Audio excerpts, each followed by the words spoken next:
ఇంతకుముందు ఒకటి పేన్ల పాపడ అని ఒక వీడియో పెట్టాను. సో దానికి కింద కామెంట్లో వచ్చింది ఫుల్ వీడియో, ఒక మంచిగా క్లారిటీగా వీడియో పెట్టండి అని. సో అందుకని ఇది చేస్తున్నా ఈ వీడియో.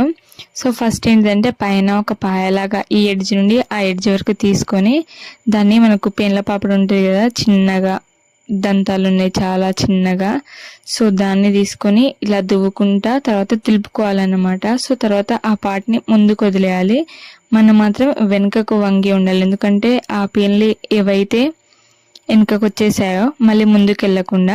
సో అలా ఈ ప్రాసెస్ని కంటిన్యూ చేస్తూ ఉండాలి. కాకపోతే పాయలు అనేటివి చిన్న చిన్నగా తీయాలి, చాలా చిన్నగా, మరి మందంగా తీయకుండా పల్సగా తీయాలన్నమాట చిన్నగా అంటే. సో అలా పల్సగా తీసుకుంటూ ఇలా దువ్వుకుంటూ మళ్ళీ నెక్స్ట్ దులుపుకుంటూ ఒక్కొక్క పాయ అది కంటిన్యూ చేస్తూ ఉండాలి మనకి ఎడ్జ్ వచ్చేంత వరకు. సో వన్స్ ఎడ్జ్ వచ్చేసినాక పేన్లన్నీ అక్కడ మన ఏమంటారు వీపు మీద పడిపోతాయి.